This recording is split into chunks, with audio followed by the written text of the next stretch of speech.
नमस्कार. आज या लोकप्रशासनाच्या लेक्चरमध्ये आपण मागच्या लेक्चरमध्ये आपण संघटनेचे विविध सिद्धांत त्या ठिकाणी बघितले. यामध्ये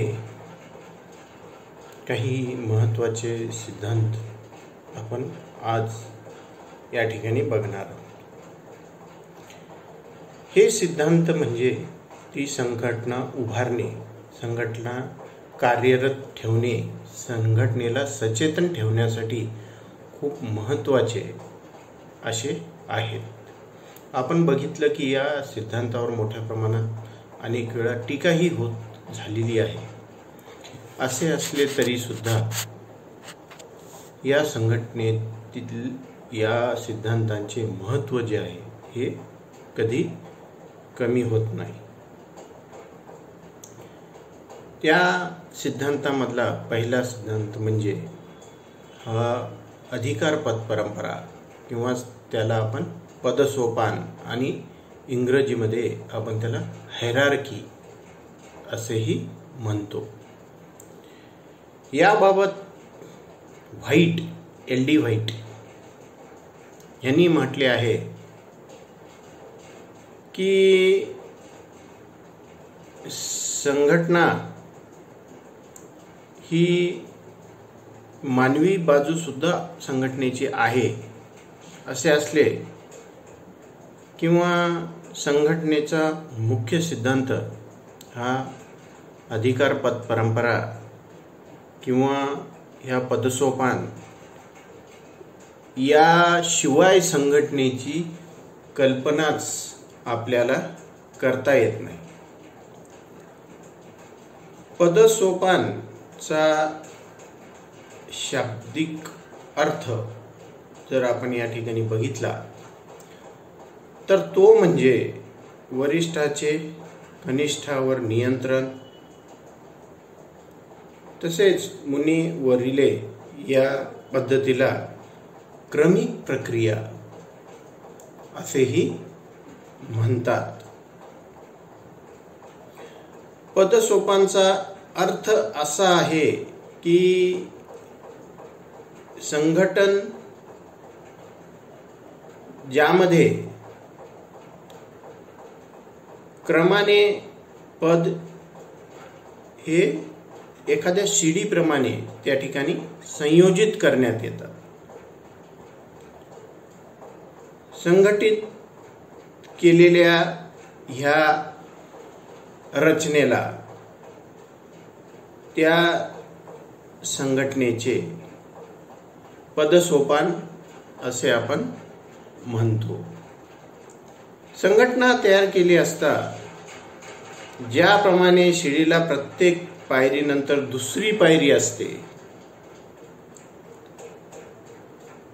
त्याच प्रकारे पदसोपानात एकानंतर एक पद हे असते. वरिष्ठ, कनिष्ठ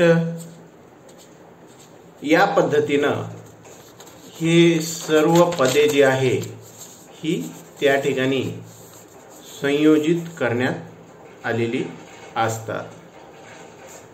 याचबरोबर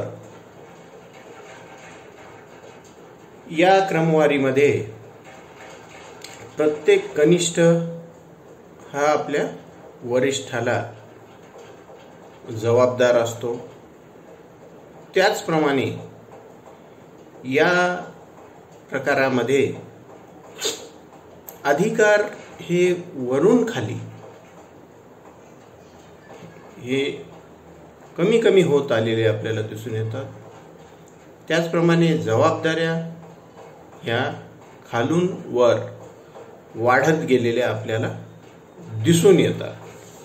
आणि ह्या क्रमवारीमध्ये संयोजित केलेल्या पदाच्या अनुषंगाने,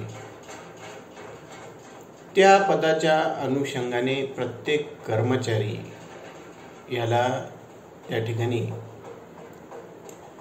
अधिकार व कार्य तसेच त्या अनुरूप जबाबदाऱ्या ह्या देण्यात आलेल्या असतात. या पद्धतीमध्ये सर्वात वरच्या पदाच्या किंवा पदाच्या खालपर्यंत अधिकार हे झिरपत आलेले असतात आणि सर्वोच्च पद जे आहे ते ह्या रचनेमध्ये अंतिम जबाबदार असं मानण्यात येतं आणि ह्या शृंखलेमुळं या रचनेमुळे आपण बघतो की संघटनेचा आकार हा असा पिरॅमिड सारखा आपल्याला दिसून येतो, म्हणजे वर निमुळता होत गेलेला आणि खाली हा विस्तृत होत गेलेला आपल्याला दिसून येतो।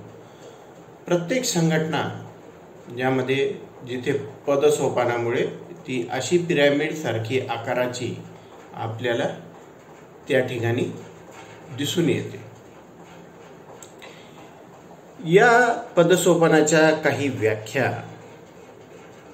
ह्या काही लेखकांनी या ठिकाणी केलेल्या आहेत, ज्या आधारावर आपल्याला ह्या पदसोपानाचा अर्थ अधिक स्पष्ट होण्यासाठी मदत होते। यामध्ये जे.डी. मुनी यांनी म्हटलेले आहे, पदसोपानाचा अर्थ काही पायऱ्या क्रमाने ठेवलेले संघटनेत त्याचा अर्थ कर्तव्याचा क्रम कार्यक्रमाच्या भिन्नतेनुसार हा क्रम नाही तर सत्ता आणि संबंधित जबाबदारीनुसार सोयी करता संघटनेच्या या सिद्धांताला प्रक्रिया कडी असेही आपल्याला म्हणता येईल।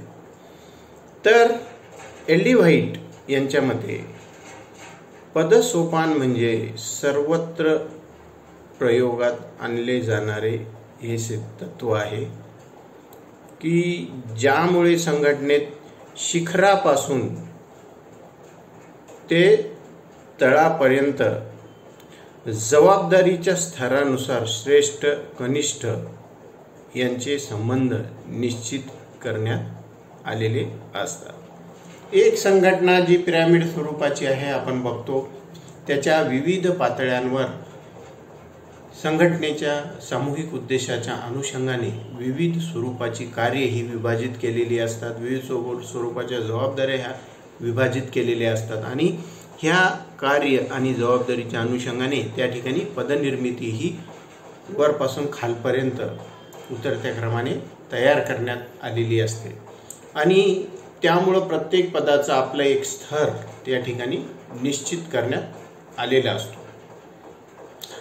आपण बघतो की कनिष्ठांची संख्या ही वाढत वाढत वाढत येते, त्यामुळं संघटना अशी विस्तृत होत गेलेली असते आणि वरिष्ठांची जी संख्या आहे ती कमी कमी कमी कमी होत गेलेली आपल्याला त्या ठिकाणी दिसून येते।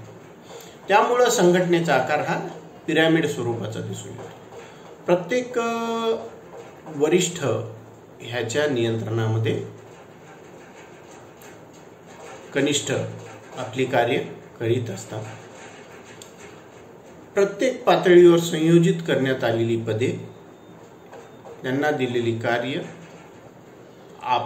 त्यांना देण्यात आलेल्या अधिकाराच्या अनुषंगाने ती करून नियमानुसार त्यांना देण्यात आलेल्या जबाबदाऱ्या ही आपापल्या पातळीवर पार पाडित असतात। प्रत्येक वरिष्ठ आपल्या कनिष्ठावर नियंत्रण ठेवतो आणि प्रत्येक कनिष्ठ हा आपल्या वरिष्ठाला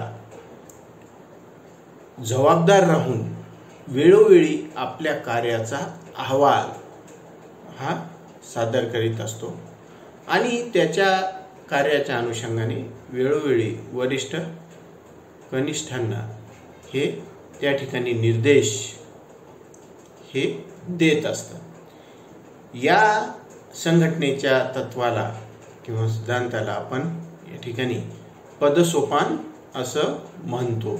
या रचनेला, संघटनेतील या व्यवस्थेला आपण पदसोपान असे म्हणतो।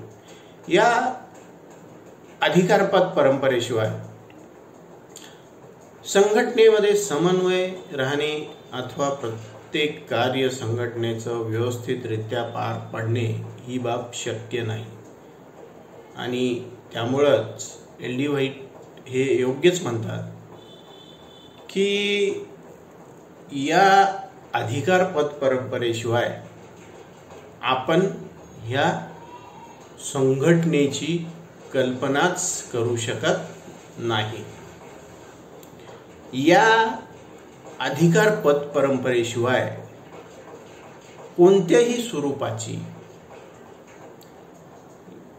संघटना त्या ठिकाणी स्थापन करणे हे शक्य होत नाही. आणि त्यामुळेच या अधिकारपद परंपरेला संघटनेमध्ये मोठ्या प्रमाणावर महत्त्व प्राप्त झालेलं आपल्याला दिसून येतं. धन्यवाद.